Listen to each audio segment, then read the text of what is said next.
저는 어렸을 때부터 교회를 가기 시작해서 평생 동안 교회에서 살았습니다. 그러면서 교회에서 여러 가지 사역도 많이 했습니다. 제가 고등학교 2학년 때 성가대 지휘를 하기 시작했습니다. 그리고 난 다음에 교사도 하고, 제가 생각해 보니까 여전도회 회장만 빼고 나머지는 다 했던 것 같아요. 자격이 안 되더라고요, 여전도회 회장은. 그러면서 나이가 먹으면서 교회에서도 직분이 이렇게 올라가잖아요. 그러다 보니까 또 교회에서 중요한 일을 맡게 되고요. 그런데 제 마음속에 항상 가지고 있었던 좀 괴로운 그런 질문이 하나 있었습니다. 그건 뭐냐면, 이렇게 교회 안에서 내 직분도 올라가고 이렇게 신앙의 경륜도 쌓여가는데, 세월은 가는데 가만 제 내면을 보니까 제 믿음은 성장하지를 않고 제자리 걸음을 하고 있다는 게 자꾸 보이는 겁니다. 솔직한 거죠. 에베소서 4장 15절에 보면 이렇게 말씀하시잖아요. 시작. 오직 사랑 안에서 참된 것을 하여 범사에 그에게까지 자랄지니라. 그는 머리니 곧 그리스도이니라. 저 말씀 외에도 많은 말씀을 통해서 우리의 믿음이 자라야 된다고 말씀하시잖아요. 그래서 그런 설교를 참 많이 들었어요. 그리스도의 장성한 분량까지 우리의 믿음이 점점 이렇게 자라가야 되는데, 불행하게도 제 믿음을 보면 그게 아닌 거예요.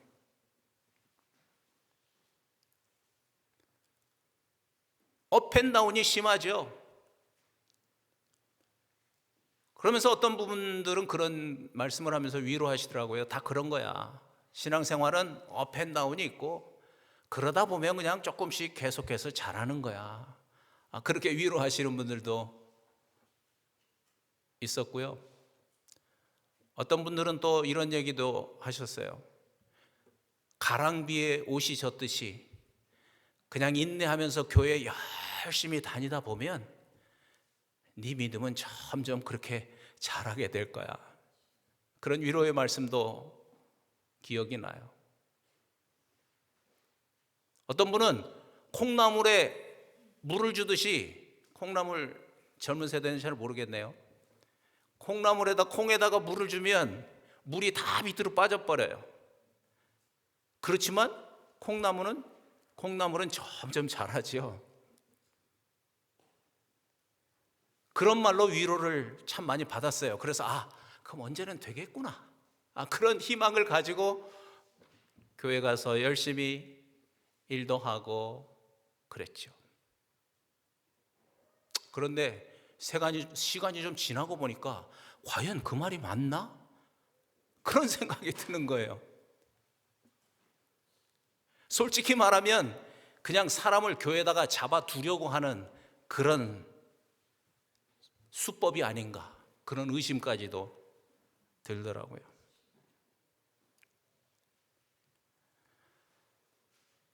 또 흔히 얘기하죠. 우리의 신앙이 성장하지 않는 이유는 말씀과 기도 같은 그런 신앙적인 훈련이 부족하기 때문이다. 맞습니다. 그건 정말 맞습니다.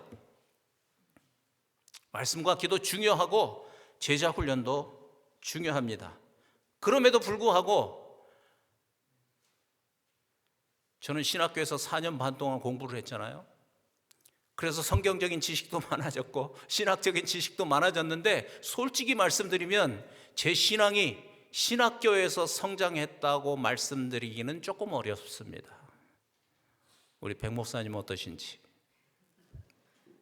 근데 제 친구들은 대부분 그런 얘기를 합니다. 오히려 신학교 가기 전에는 막 으쌰으쌰 하고 들어갔는데 가서 공부하는 동안 그 불이 다 꺼졌대요. 그렇게까지 얘기하는 제 주변 사람들도 많이 보았습니다. 도대체 어떻게 된 거죠?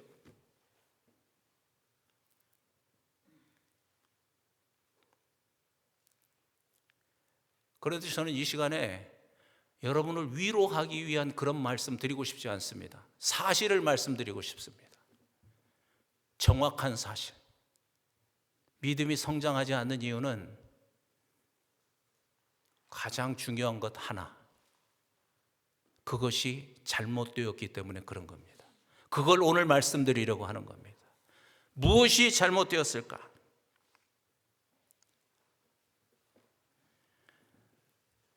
그래서 중요한 것이 이것입니다. 농사를 지어본 사람들은 압니다. 가장 중요한 게 뭐냐면 씨앗이죠, 씨앗.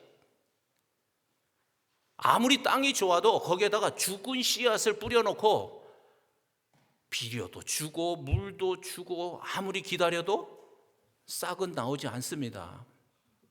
자라지 않습니다.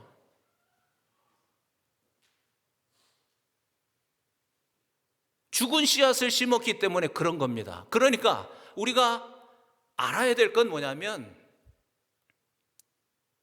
우리 신앙생활이 성장하려면 가장 중요한 것은 죽은 씨앗이 아니라 살아있는 씨앗을 심어야 된다는 겁니다. 그리고 거기에다가 물도 주고 거기에다가 비료도 주고 그러면 자연적으로 싹이 나고 자라게 되는 거죠.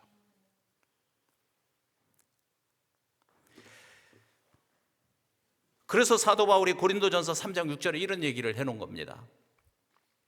사도 바울의 얘기입니다. 여기서 나는 사도 바울입니다. 시작. 나는 심었고 아볼로는 물을 주었으되 오직 하나님께서 자라게 하셨나니. 제대로 된 씨앗, 죽은 씨앗이 아니라 살아있는 씨앗을 심고 물을 주면 하나님께서 햇빛도 주시고 비도 주셔서 저렇게 자라게 하신다는 거죠.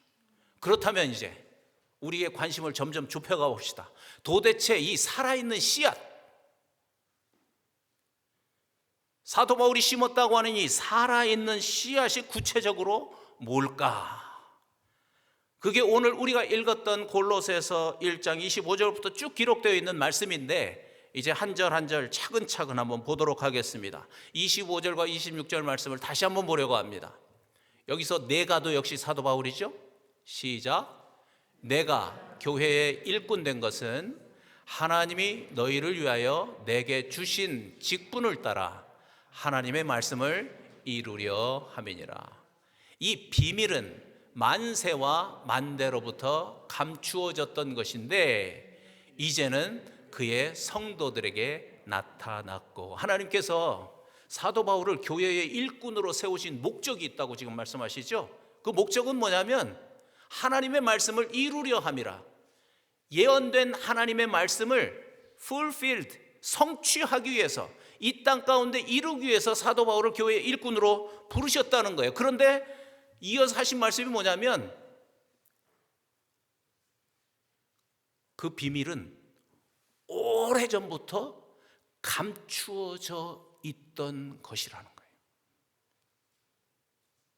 그러니까 오래전부터 감추어져 있던 그 비밀을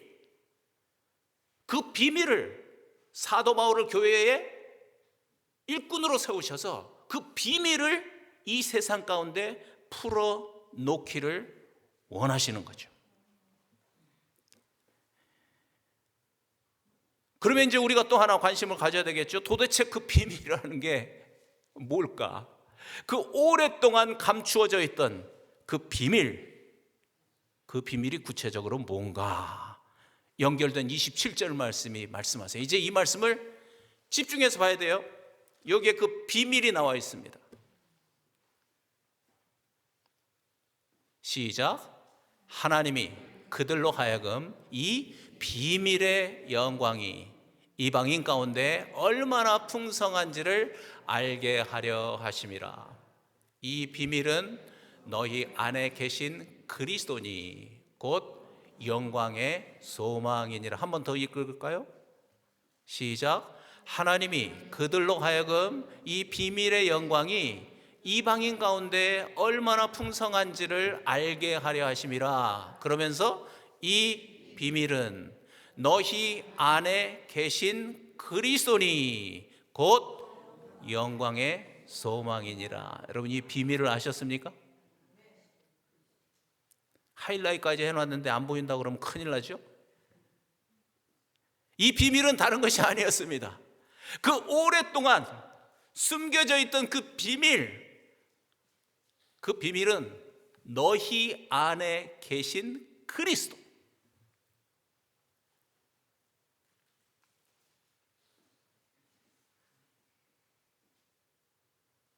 여러분, 이 말의 무게를 알아야 합니다. 그 무게가 바로 앞에 있는 거죠. 만대와 만세에 감추어져 있던, 그 오랫동안 감추어져 있던 그 비밀이 바로 너희 안에 계신 그리스도라는 겁니다. 그리스도. 이 그리스도가 그렇게 오랫동안 감추어져 있던 비밀인 거예요. 그러니까 하나님께서 사도 바울을 교회의 일꾼으로 세우신 목적은 다른 데 있는 게 아니에요.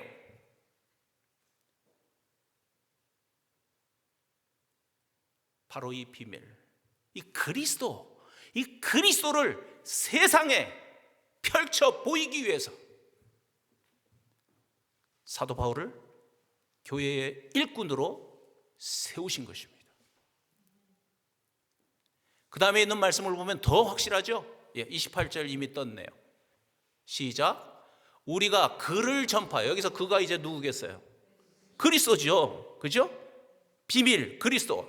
계속 다시 시작. 우리가 그를 전파하여 각 사람을 권하고 모든 지혜로 각 사람을 가르침은 각 사람을 그리스도 안에서 완전한 자로 세우려 함이니. 이 모든 지혜로 각 사람을 권하고 전파하고 가르치는 것은 다른 것이 아니고 바로 그리스도라는 것입니다. 그리스도였습니다. 그것이 바로 사도 바울을 교회의 일꾼으로 선택하여 세우신 목적이라는 것입니다. 뿐만 아니라 이어진 말씀에서 뭐라고 그랬습니까? 그리스도 안에서 완전한 자로 세우시려 하심이라. 그러니까 그리스도 안에서 계속 성장해서 결국은 온전한 자로 우리를 세우시기 위함이었다는 것을 알 수 있습니다. 그래서 이 말씀을 정리해 보면 살아있는 씨는 다른 것이 아니고 바로 그리스도, 우리 안에 살고 계시는 그리스도이고, 그 살아있는 씨 그리스도를 성도들 안에 심어주는 것, 성도들 안에 심어주는 것, 그것이 사도 바울의 사명이고, 이 그리스도 살아있는 씨를 성도들 안에 심어주면 결국은 계속해서 성장하게 되고, 어디까지 가는 겁니까? 온전한 데까지 이르게 된다는 것입니다. 그래서 사도 바울이 온 지혜를 다해서 가르친 것입니다. 성령의 권능 안에서 이 그리스도를 열심으로 가르친 것이지요. 그러면 우리가 이제 이런 결론을 내릴 수 있습니다. 오늘 설교의 제목, 왜 신앙이 성장하지 않는가? 그 이유는 무엇인가?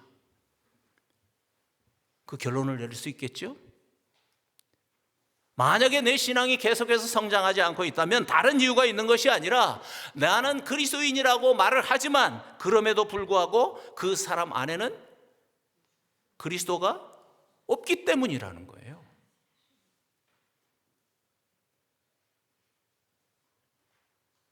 자기는 스스로를 그리스도인이라고 말할 수 있을지는 모르겠지만 교회를 다니니까 30년 다녔으니까 40년 다녔으니까 스스로는 그렇게 생각할지 모르겠지만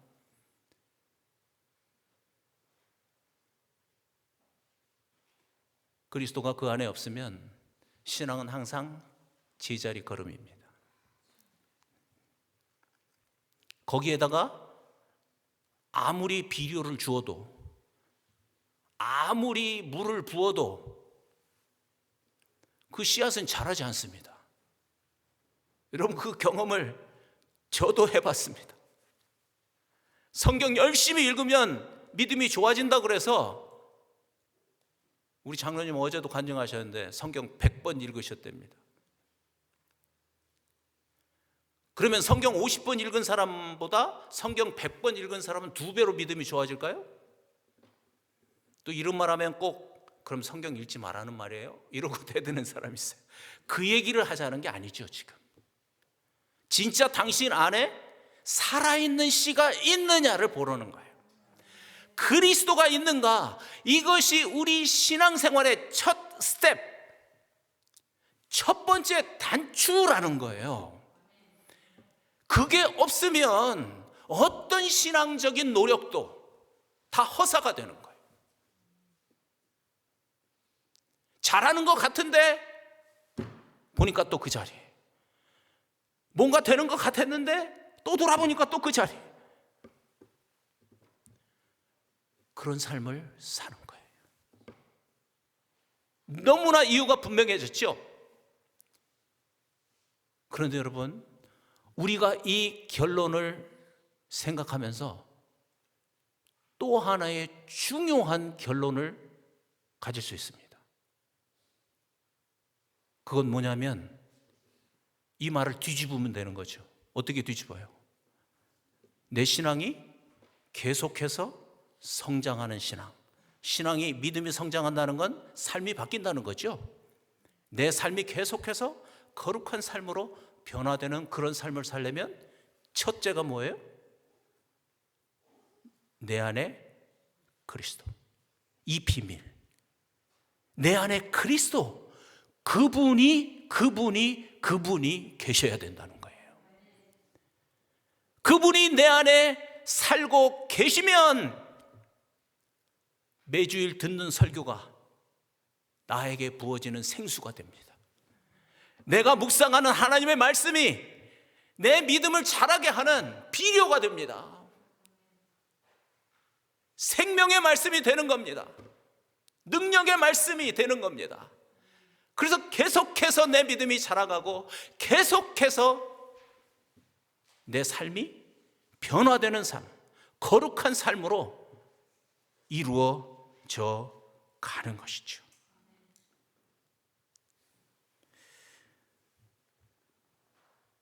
저는 10년도 조금 더 됐지만 이 사실을 알고요, 제가 가끔 그렇게 얘기하는데 진짜입니다. 충격을 받았습니다. 충격을 받았어요. 왜냐하면 제 믿음을 가만 보니까, 그때도 제가 물론 목사님으로 목회하고 있었지만, 과연 내 안에 그리스도가 계신가? 예수님 말씀하신 대로 맹인이 맹인을 인도해가는,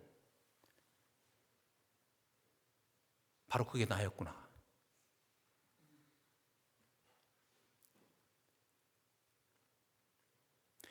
많은 사람들이 너무나도 중요한 이 첫 스텝을 건너뛰고 신앙생활을 열심히 하려고 하는 겁니다. 김성근 목사님 책에 그게 있다고 그랬죠. 사도행전을 건너뛴 시대. 이 시대가 그렇다는 거예요.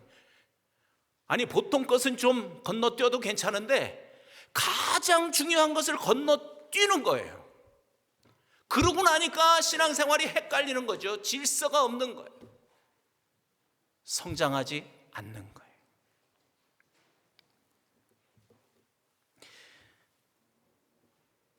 그런데 그것을 발견했다는 것이 얼마나 감사한 일인지 모릅니다. 그것을 인정하고 그것을 회개하고 그 문제의 심각성을 알고 엎드리게 된 것이 제 인생의 변환점이었고, 제 목회의 변환점이었고, 제 삶의 중요한 터닝 포인트가 되었던 겁니다.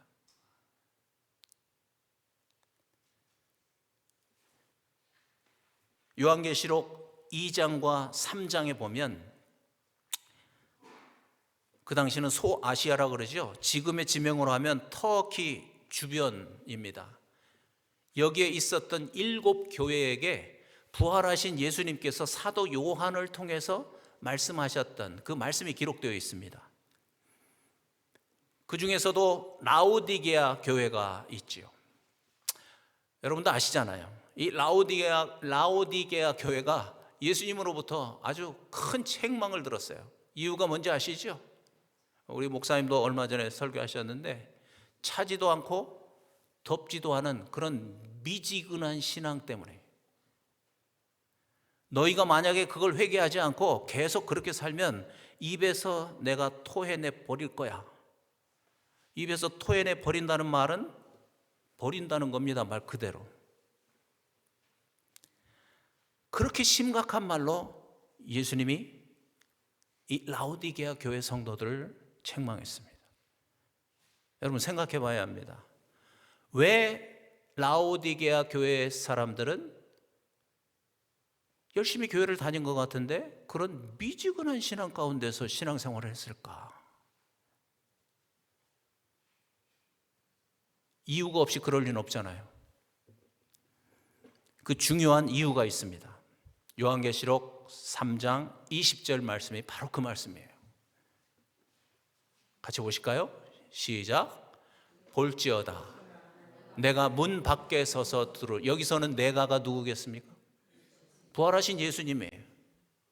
다시 볼지어다 내가 문 밖에 서서 두드리노니 누구든지 내 음성을 듣고 문을 열면 내가 그에게로 들어가 그와 더불어 먹고 그는 나와 더불어 먹으리라. 참 잘 알려진 그런 말씀이죠. 여러분, 그런데 우리가 첫째 알아야 될 건 이 말씀이 어떤 배경 가운데서 나왔냐는 거예요. 이 말씀은 세상 사람들에게 하신 말씀이 아닙니다. 누구에게 하신 말씀이에요? 교회에게 하신 말씀이에요. 교회. 이게 중요한 거예요. 교회. 다시 말하면 스스로 크리스찬이라고 말하는 그런 사람들이 모여 있는 교회에게 하셨다는 말씀이에요. 오늘 우리 말씀의 주제처럼 교회는 다니지만 왜 이렇게 내 믿음은 차지도 않고 덥지도 않고 미지근한 상태에서 성장하지 않을까? 그렇게 고민하면서 교회를 다니는 사람들한테 이 말씀을 주신 거예요. 그 이유가 뭐라고 말씀하셨습니까, 여러분? 그 이유를 부활하신 예수님이 뭐라고 말씀하셨어요? 예수 그리스도를 내 안에 모시지 않고 어디에 두었어요? 문 밖에 세워두었어요. 이 말이 교회에게 하신 말이니까요. 그러니까 다시 말씀드리지만 왜 내 믿음이 성장하지 않을까? 왜 내 삶이 변하지 않을까? 왜 나는 열심히 하나님 믿는 것 같은데 항상 해결되지 않는 문제가 내 삶에 가득한가? 지금 그 이유를 말씀하신 거예요. 그 이유는 예수님을 내 안에 모신 게 아니고 문 밖에 세워두었기 때문이라고 말씀하시는 거예요. 이걸 다른 말로 해석을 하면 교회는 열심히 다니지만 여전히 내가 주인으로 살고 있다는 그런 뜻이에요. 교회는 열심히 다니고 있지만 여전히 내가 그리스도, 왕, 그리스도는 왕이라는 뜻이잖아요. 여전히 내 삶의 통치자는 나 자신이라는 거죠. 그래서 예수님이 내 안에 들어오시지 못하고 그리스도가 문 밖에 서 계시는 겁니다. 그런 삶을 살다 보면 말씀드린 것처럼 이러한 신앙생활이 되고 마는 거예요.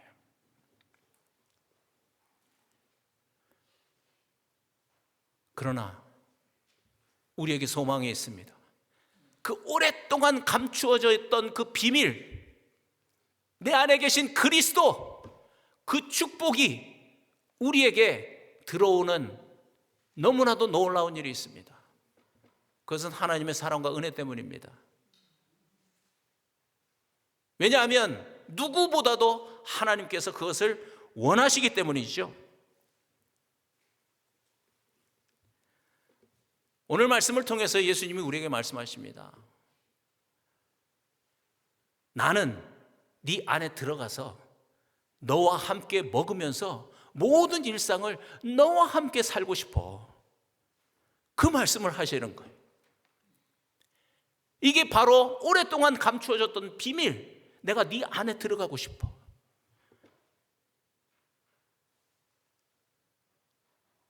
예수님이 간곡하게 그 말씀을 하고 계시는 거예요. 그래서 요한계시록 3장 20절 앞부분만 다시 한번 읽어보려고 합니다. 시작. 볼지어다 내가 문 밖에 서서 두드리노니 누구든지 내 음성을 듣고 문을 열면. 우리가 갖는 소망이 이 말씀 가운데 있는 겁니다. 볼지어다, 영어 성경에 보면 Here I am. 내가 지금 여기에 있다고 부활하신 예수님이 말씀하시는 거예요. 내가 바로 여기에 있어. 그리고 가만 계시는 게 아니고 뭐 하고 계세요? 내 마음의 문을 두드리고 계세요. 그러면서 또 말씀하고 계세요. 뭐라고? 문을 열라고. 네 마음 문을 열면 내가 너에게 들어가겠다고 계속 말씀을 하시는 거예요. 어제 우리 청년부 수련회 했는데 그 수련회를 통해서 계속 말씀하시는 거예요. 오늘도 말씀하고 계시는 거예요. 지금 네가 마음 문만 열면 내가 네 안에 들어가겠다. 그러면 이제 중요한 게 이겁니다. 도대체 이 마음 문을 연다는 말이 무슨 뜻일까? 여러분, 그 말이 무슨 뜻인지 아십니까?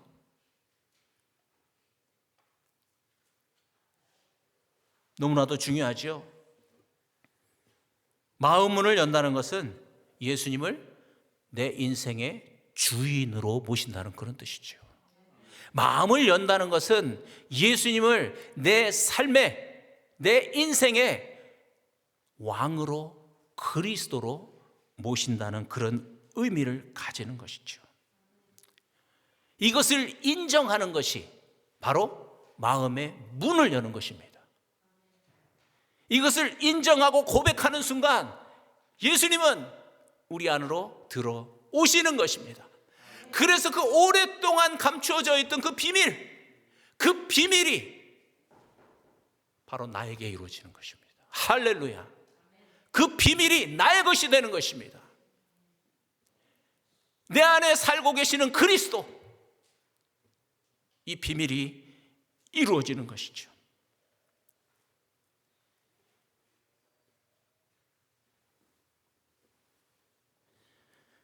여러분, 그런데 또 하나 우리가 항상 질문하잖아요. 어떻게 내가 예수님을 내 주님으로, 내 왕 그리스도로 인정하고 믿을 수 있을까? 이 지점이 사실은 중요한 거죠.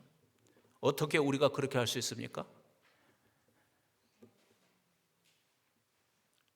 우리에게 당신이 바로 성자 하나님으로서 우리의 주인이시고 이미 우리의 왕이시라는 것을 부활을 통해서 증명해 주셨기 때문에 우리가 믿는 것입니다. 아멘.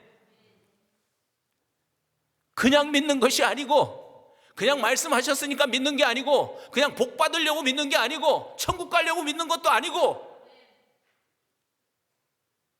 이미 우리에게 확실한 증거를 주셨기 때문에 믿는 것입니다. 그 말씀이 로마서 1장 4절이잖아요. 우리가 너무나 많이 했지만 또 한 번 해보십시오. 시작. 성결의 영으로는 죽은 자들 가운데서 부활하사 능력으로 하나님의 아들로 선포되셨으니 곧 우리 주 예수 그리스도시니라. 아멘. 구약의 예언대로 또 예수님께서 말씀하신 대로 오직 하나님만 하실 수 있는 그 요나의 표적 부활을 통해서 예수님이 말씀대로 하늘나라에서 오신 전능하신 성자 하나님으로서 우리의 주인이신 것, 우리의 왕이신 것을 증거로 확실하게 보여주신 것을 믿습니다. 이게 보여야 되는 거죠.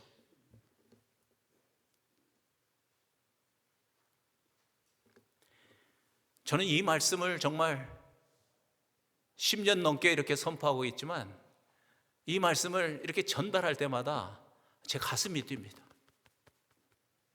생각할 때마다 제 가슴이 뜁니다. 왜냐하면 이미 말씀을 믿고 있고 그래서 이미 그리스도께서 내 안에 살고 계신 것이 확실하지만 이 말씀을 선포할 때마다 이 사실이 다시 한번 확증되기 때문에 그럽니다. 그리고 정말 감격하는 마음으로 감사할 수밖에 없습니다.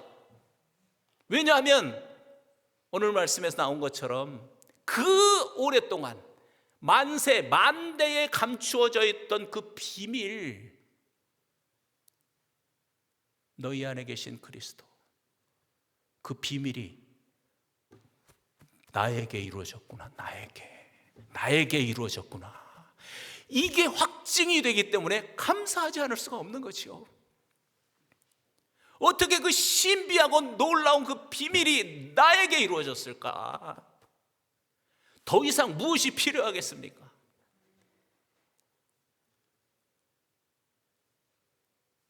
부활을 통해서 이것이 확증될 때마다 감사하게 되는 것입니다. 감격하게 되는 거죠. 뿐만 아니라 제 안에 지금 살고 계시는 그 그리스도가 무엇과도 바꿀 수 없는 소중한 보배라는 것이 이렇게 부활로 확증되기 때문에 그런 거죠. 고린도후서 4장 7절 말씀 같이 한번 하겠습니다. 시작.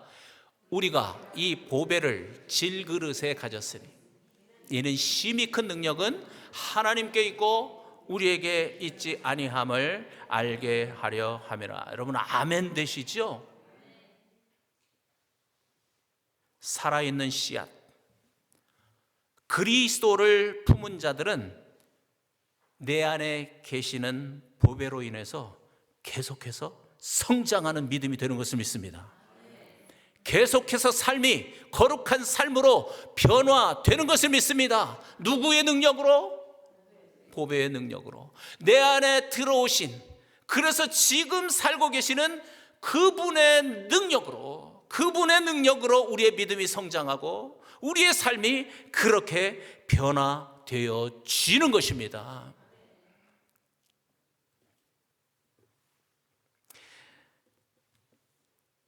어떤 모습으로 우리의 삶이 변화될까요? 이어지는 말씀도 놀랍습니다. 보배를 가진 자들은 정말 이제 내가 저렇게 되었구나. 어떻게 되었어요? 시작. 우리가 사방으로 우겨쌈을 당하여도 쌓이지 아니하며 답답한 일을 당하여도 낙심하지 아니하며 박해를 받아도 버림받지 아니하며 거꾸러뜨림을 당하여도 망하지 아니하고 보배를 품은 자는 이미 저런 존재가 된 것을 믿습니다. 여러분, 우리 삶에 많은 문제 생길 수 있습니다. 그래서 우리가 하나님께 기도할 수 있습니다. 그래서 하나님께서 해결해 주신 문제도 많습니다.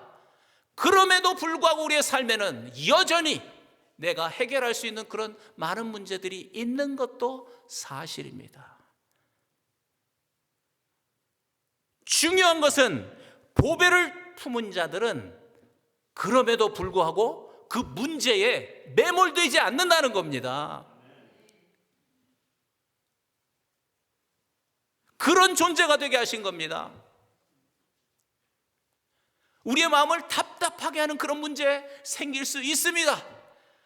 그럼에도 불구하고 보배를 품은 자들은 그것으로 인해서 마음의 상처를 받지 않습니다. 박해를 받을 수 있고요, 큰 실패로 넘어질 수도 있습니다. 그럼에도 불구하고 우리는 절대로 망하지 않습니다. 누구의 능력으로? 보배의 능력으로. 보배의 능력으로.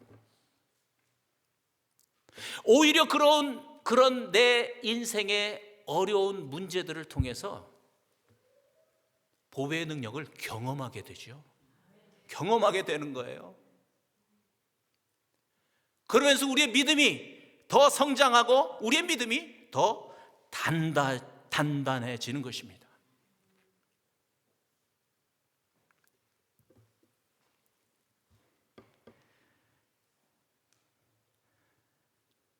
폭풍을 만날 수 있지만 중요한 것은 그 폭풍 속을 함께 갈 그분이 내 안에 계시는가. 할렐루야, 할렐루야. 어떤 찬송에 있는 것처럼 그분이 내 안에 계시면 오히려 폭풍 속에서 우리는 더 빨리 갈 수 있다고 찬송하잖아요.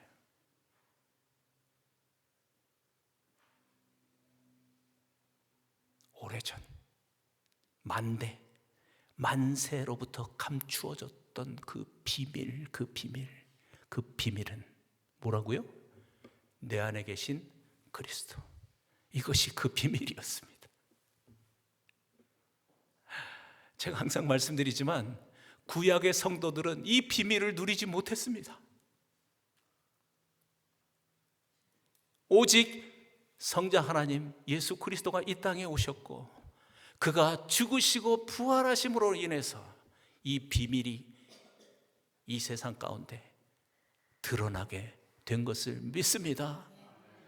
그 드러난 비밀로 인해서 그 은혜가 우리 가운데 지금 임하여 있는 것을 믿습니다. 그래서 우리에게는 오직 한 가지 소원, 그 한 가지 기도가 있을 뿐입니다. 그건 뭐냐면 이미 내 안에 들어와 계시는 그 보배로, 이미 내 안에 들어와 계시는 그 그리스도로, 이미 내 안에 들어와 살고 계시는 그 성령으로 나를 날마다 충만케 하여 주시옵소서. 시편에 보니까 그래서 이렇게 말씀하셨더라고요.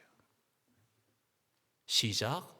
하나님이여 사슴이 시냇물을 찾기에 갈급함같이 내 영혼이 주를 찾기에 갈급하나이다. 아멘. 우리 함께 찬송하려고 합니다.